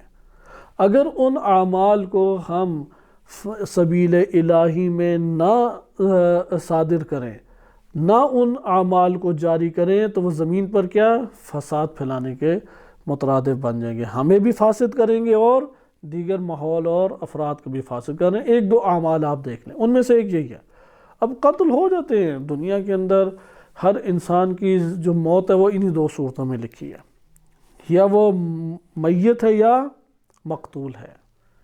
نہیں پتہ کون مقتول اور نہیں پتہ کون میت۔ مثلا نبی صلی اللہ علیہ وسلم کو خبر دے دی گئی کہ آپ کی ذریت جو ہے، یعنی ائمہ اطہار علیہ السلام، بالخصوص یہ گھرانہ جن کو تعظیم جن کی نبی صلی اللہ علیہ وسلم نے پورے معاشرے، عملی طور پہ معاشرے کے سامنے پیش کی۔ آیت تطہیر ان کے گھر کے پاس تلاوت فرمایا کرتے تھے، چادر میں لے کے ان کے لیے کہا ہؤلاء اہل بیتی، اہل بیت طہارت انہیں قرار دے دیا گیا۔ جناب سیدہ سلام اللہ علیہ آتی، کھڑے ہو جاتے اپنی جگہ سے اور اپنی جگہ پہ بٹھاتے، مقامی رسالت کے اوپر انہیں بٹھاتے تھے جس جگہ پہ حضرت صلی اللہ علیہ وسلم تشریف فرما ہیں۔ لیکن خبر دی گئی یہ سارے شہید ہوں گے، اشرار امتی، کہ نبی صلی اللہ علیہ وسلم سے کہ بعض روایات میں وارد ہوئے ہیں ہماری کتب میں، حضرت صلی اللہ علیہ وسلم آخر وقت وفات و شہادت وہ گریہ فرما رہے تھے۔ وجہ پوچھی ما یبکی کا یا رسول اللہ، یہ اللہ کے رسول کس چیز نے آپ کو رلا دیا؟ فرمایا کہ میری ذریت، اس کا جب تذکرہ میرے آتا ہے یا یاد آتی ہے تو میں شرار امتی، میری امت کے جو شریر افراد ہوں گے وہ ان کو شہید کریں گے۔ امام حسین علیہ السلام کو تو شیعہ سنی دونوں کتب میں آشکار ہے، امام علی علیہ السلام کا بھی شیعہ سنی کتب میں تذکرہ وارد ہوا ہے، خصوصاً ماہ مبارک رمضان، خطبہ شعبانی اور آج کی جو کہ شب ضربت ہے، اس مناسبت سے ہمارے پاس معتبر صحیح سند روایات میں یہ موجود ہے۔ لیکن آپ نے ملاحظہ کیا کہ ہر بندہ یا میت ہے یا مقتول ہے۔ اب قتل جو ہے وہ سبیل الہی کے اوپر ہو تو وہ کیا ہے؟ احیاء، لیکن اگر سبیل الہی پر نہ ہو پھر میت ہے، اس کے فسادات ہمارے سامنے آشکار ہیں۔ ہر روز آپ خبر سنتے ہوگے فلاں قتل ہو گیا، فلاں قتل ہو گیا، یہ ہوا، فلاں ہوا۔ بس ضروری کیا ہوا کہ ہر شخص جو زمین پر فی سبیل اللہ نہیں ہے مقتول، تو پھر وہ ایک فساد کا باعث زمین پر بنتا ہے۔ ادھر بھی ایک فساد کے نتیجے میں یہ فی سبیل اللہ قتل ہے، لیکن یہ قتل ہو کہ خود کو بھی زندگی دے گا، معاشرے کو بھی زندگی عنایت کرے گا۔ اسی طرح ایک دو اور اعمال ہیں، جیسے قرآن نے واضح طور پہ کہا تم نے اگر لڑائی لڑنی ہے، جنگ لڑنی ہے، تو سبیل الہی میں لڑو۔ صحیح ہے؟ سبیل ذات، سبیل قومیت، سبیل قبائلیت، ان میں کبھی بھی نہ لڑو، حتیٰ کہ سبیل فرقہ واریت میں بھی تم مت لڑو۔ کیا ہونی چاہیے؟ فی سبیل اللہ ہونی چاہیے۔ اس لیے قرآن میں تکرار کے ساتھ ہے وَقَاتِلُوا فِي سَبِيلِ اللَّهِ، وَقَاتِلُوا فِي سَبِيلِ اللَّهِ، اللہ کی راہ میں قتال کرو۔ اسی طرح سے ایک اور کلمہ جو آپ کے سامنے آشکار ہوتا ہے، سورہ بقرہ آیت نمبر 195 ہے، اور یہ تکرار سے قرآن میں آیا ہے، مال خرچ کرنا۔ جان کے بعد کس کی قیمت ہے؟ اگر راہ الہی میں مال خرچ نہ کیا جائے یہ فاسد ہے، یہ باقیات صالحات نہیں بنتا، یہ عمل صالح نہیں بنتا، یہ بقا کا باعث اور حیات کا باعث نہیں بنتا۔ مال کی گہری تاثیر ہے انسان پر اور انسان کے اطراف کے معاشرے پہ۔ وَأَنفِقُوا فِي سَبِيلِ اللَّهِ، اللہ کی راہ میں انفاق کرو، خرچ کرو۔ جو مال کے معاملے میں حساسیت نہیں دکھاتا، اس ٹائم آپ دیکھیں کرپشن کا جو حال ہمارے پاس ہے، امام حسین علیہ السلام کے خطبہ منہ، اس میں امام علیہ السلام نے یہی افراد کو مختلف شعبوں کا نام لے کے یہ بات بیان کی کہ تم لوگ اللہ کا مال تو کھاتے ہو، لیکن اللہ کے لیے تم لوگوں کا مال خرچ نہیں کرتے۔ تم اللہ کے نام پہ عزتیں تو بٹور رہے ہو لوگوں سے، لیکن اللہ کے لیے تم ان کی عزت نہیں کرتے۔ تم اللہ کے نام پہ سارے سکون اور لذتوں کو تو لے رہے ہو، لیکن اللہ کے نام پہ لوگوں کے لیے راہ ہموار نہیں کرتے۔ اللہ کے نام پہ بس تم سمیٹ رہے ہو، لیکن اللہ کی خاطر تم سے کچھ صادر نہیں ہوتا۔ لہذا قرآن میں سورہ حدید میں بھی یہی آیا کہ وَمَا لَكُمْ أَلَّا تُنْفِقُوا فِي سَبِيلِ اللَّهِ وَلِلَّهِ مِيرَاثُ السَّمَاوَاتِ وَالْأَرْضِ، کہ کیا ہو گیا تم لوگوں کو کہ تم اللہ کی راہ میں مال کا انفاق نہیں کرتے، جبکہ آسمانوں اور زمین کی کل میراث کا مالک اللہ کی ذات ہے۔ لا يستوی منکم من انفق من قبل الفتح وقاتل، کہ وہ لوگ جنہوں نے فتح مکہ سے پہلے خرچ کیا اور قتال کیا، وہ لوگوں کے برابر نہیں وہ افراد ہو سکتے جنہوں نے فتح مکہ کے بعد خرچ کیا اور قتال اور جنگ لڑی۔ اولئک اعظم درجۃ من الذین انفقوا من بعد وقاتلوا۔ لہذا یہ معیار ہمارے پاس ایک آتا ہے کہ جس میں آپ نے دیکھا کہ انفقوا فی سبیل اللہ۔ اسی طریقے سے قرآن نے مال کا تذکرہ بار بار کیا ہے، مثل الذین ينفقون اموالهم فی سبیل اللہ کمثل حبۃ۔ ادھر زندگی شہید پا رہا ہے، ادھر مال بھی دیکھیں کس طرح زندگی پا رہا ہے، کہ وہ لوگ جو اپنے اموال کو اللہ کی راہ میں خرچ کرتے ہیں، ان کی مثال اس دانے کی سی ہے، انبتت 7 سنابل، جس سے 7 خوشے نکل آئے، فی کل سنبلۃ 100 حبۃ، اور ہر خوشے میں 100 بیج ہیں۔ صحیح ہے، واللہ یضاعف من یشاء، اللہ اسے پھر بڑھاتا چلا جاتا ہے، واللہ واسع علیم۔ اسی طریقے سے ہجرت کے حوالے سے ہے کہ اللہ کی راہ میں ہجرت کرنی چاہیے، اور دیگر ہمارے پاس ہیں۔ اس کے سبیل اللہ کے اوپر ہم اتنا ہی اکتفا کرتے ہیں کہ سبیل الہی کیا ہے، لیکن ایک روایت اس عنوان سے آپ کی خدمت میں ذکر کی جاتی ہے جس سے ہمیں پتہ لگ جائے کہ سبیل الہی کیا ہے۔ ہمارے پاس یہ روایت جو ہے وہ بصائر الدراجات اور دیگر کتب میں بھی وارد ہوئی ہے، آپ کی خدمت میں امام باقر علیہ السلام سے یہ روایت منقول ہے۔ راوی عرض کرتا ہے کہ میں نے قرآن کی اس آیت کے بارے میں امام علیہ السلام سے پوچھا وَلَئِن قُتِلْتُمْ فِي سَبِيلِ اللَّهِ أَوْ مُتْتُمْ، تو امام نے فرمایا تدرون ما سبیل اللہ، جانتے ہو سبیل الہی کیا ہے؟ تو راوی نے کہا قلت لا واللہ الا ان اسمعہ منک، ہم نے تو آپ ہی سے یہ سنا ہے، اس کے علاوہ تو ہمیں نہیں پتہ۔ یعنی قرآن نے ذکر کیا اور آپ اس کا یہ سوال کر رہے ہیں۔ امام نے فرمایا سبیل اللہ علی بن ابی طالب وذریتہ، کہ سبیل الہی علی ابن ابی طالب اور ان کی ذریت ہے۔ ومن قتل فی ولایتہ، جو بھی ولایت علی علیہ الصلوۃ والسلام یعنی 12 ائمہ علیہ السلام کی ولایت میں قتل ہوگا، قتل فی سبیل اللہ۔ ومن مات فی ولایتہ مات فی سبیل اللہ، اور جو ان کی ولایت میں مارا جائے وہ سبیل الہی میں مارا جائے گا، جو قتل ہو سبیل الہی میں قتل کیا جائے گا۔ یہ ایک روایت۔ اسی طرح سے ایک اور ہمارے پاس روایت موجود ہے، وہ بھی امام باقر علیہ السلام سے، اس میں فرماتے ہیں وَنَحْنُ سَبِيلُ اللَّهِ الَّذِي مَنْ دَخَلَ عَلَيْهِ يَطُوفُ بِالْحِصْنِ، ہم اللہ کے وہ سبیل ہیں کہ جو اس میں داخل ہو گیا تو پھر آگے ہے کہ یطوف بالحصن، حصن کے ساتھ وہ طواف یا گردش کرے گا۔ اور پھر امام نے فرمایا حصن سے مراد امام ہے۔ بہرحال یہ ہمارے پاس احادیث ہیں جس سے آپ نے ملاحظہ کیا کہ سبیل سے مراد کون ہے؟ امیر المومنین علیہ السلام اور ان کی راہ مراد ہے۔ اس کے بعد ہمارے پاس حیات آ جاتا ہے۔ جو حیات کا کلمہ ہے بل احیاء، اس کی ابھی تفصیل میں نہیں جاتے تاکہ ایک دو احادیث ہم پڑھ سکیں۔ قرآن کریم نے ایک حیات حیوانی اور مادی قرار دی ہے، اور ایک حیات ہدایت ہے، ہدایت معنوی، یعنی ایک حیات ہماری کیا ہو گئی؟ مادی حیات ہے، اور ایک حیات معنوی حیات ہے۔ معنوی حیات کس سے وجود میں آتی ہے؟ ہدایت سے۔ ہدایت کس سے وجود میں آتی ہے؟ وہ جب نور ایک قرار دیا جائے جس نور کے ہمراہ چلے، یعنی امام معصوم اور ان کے ہمراہ زندگی بسر کرنا۔ ہدایت مادی ہمارے لیے بہت آشکار ہے۔ قرآن نے اس بات کا تذکرہ سورہ انعام آیت نمبر 122 میں کیا، وَمَنْ كَانَ مَيْتًا، وہ شخص جو مردہ تھا، فَأَحْيَيْنَاهُ، پھر ہم نے اسے حیات دی، وَجَعَلْنَا لَهُ نُورًا، اور ہم نے اس کے لیے پھر نور قرار دیا، يَمْشِي بِهِ فِي النَّاسِ، لوگوں میں وہ اس کے ذریعے سے پھر چلتا تھا، یعنی زندگی اس کے ہمراہ بسر ہوتی تھی۔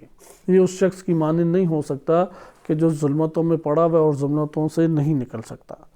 اسی طریقے سے قرآن نے ذکر کیا ہے بقیہ جگہوں پہ بھی، سورہ حدید میں بھی یہ ذکر ہے کہ آمنو برسول ہی، اللہ کے رسول پر دوبارہ سے ایمان لاؤ، یؤتکم کفلین من رحمتی، اپنی رحمت سے اللہ دگنا تمہیں اجر دے گا، وَيَجْعَلْ لَكُمْ نورا، اور تمہارے لیے، تم لوگوں کے لیے ایک نور قرار دے گا، تمشون بہی، تم اس کے ذریعے سے زندگی بسر کرو چلو، وَيَغْفِرْ لَكُمْ، اور تمہاری تب مغفرت فرمائے گا، وَاللَّهُ غَفُورٌ رحیم، اللہ غفور رحیم ہے۔ بس یہاں پہ آپ نے دیکھا کہ حیات چند طرح کی ہے۔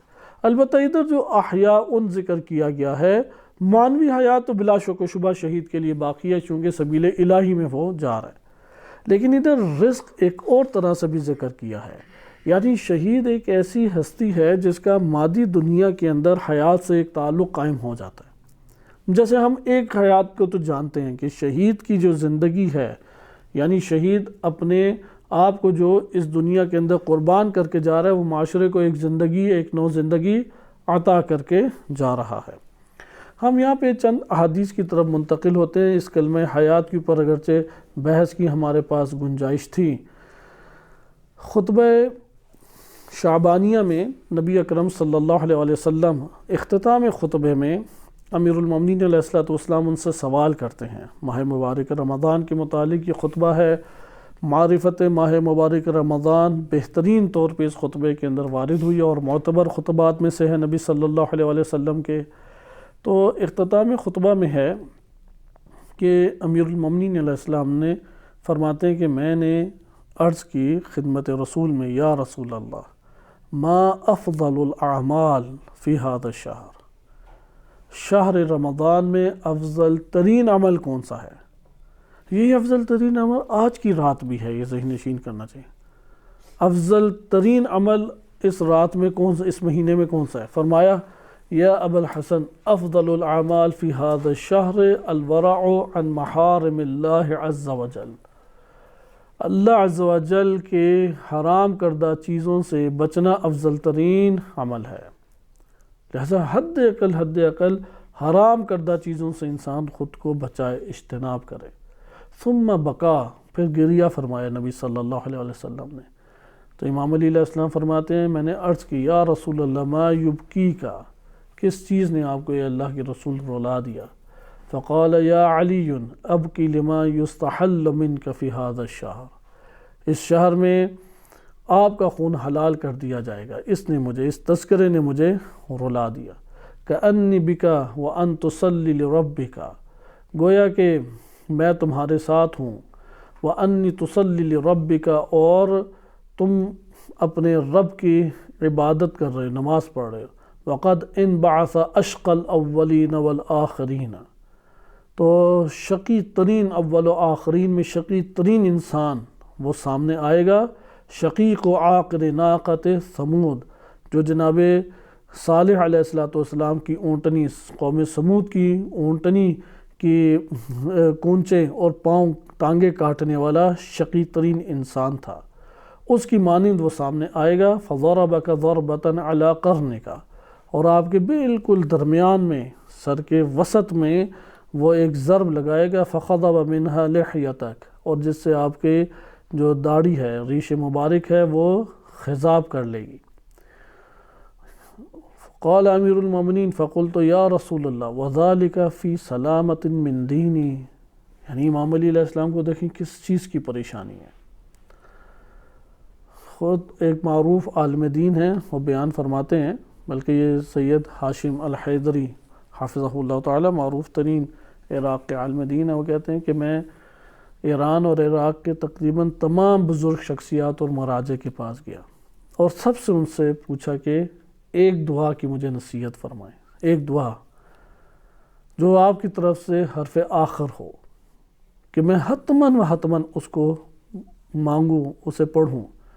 کہتے ہیں سب نے بغیر بلا استثناء، سب کے سب ان الہی اور بڑی شخصیات نے صرف ایک دعا مجھے کہی، اور وہ یہ ہے کہ دعا کرو حسن عاقبت، تمہارے اس دنیا میں انجام جب رخصت ہو رہے ہو تو خیر پر رخصت ہو، دین کے ساتھ رخصت ہو۔ یہ انبیاء علیہ السلام کی دعا ہے کہ وَلَا تَمُوتُنَّ إِلَّا وَأَنْتُمْ مُسْلِمُونَ، سر تسلیم خم کیے ہوئے اللہ کی بارگاہ میں جب اس دنیا سے موت کا شکار ہو۔ اس لیے امیر المومنین علیہ السلام نے پوچھا کہ فی سلامت من دینی، اپنے دین میں سالم ہوں گا؟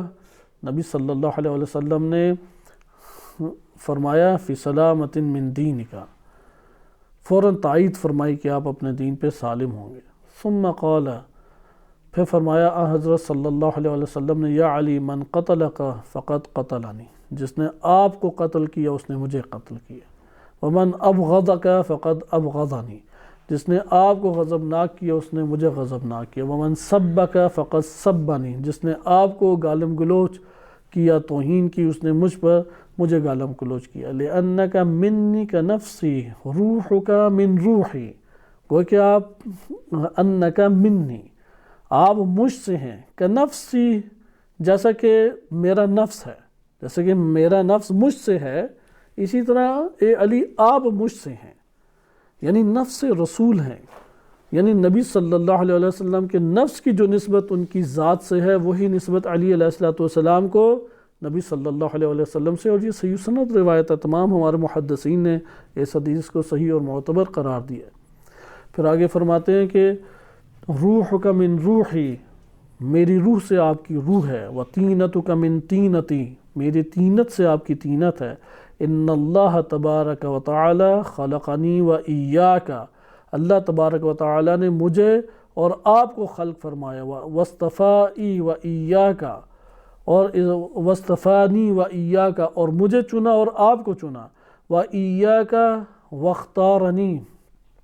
واختارنی للنبوہ واختارک للامامہ، مجھے نبوت کے لیے اللہ نے انتخاب کیا اور آپ کو امامت کے لیے اللہ نے چنا۔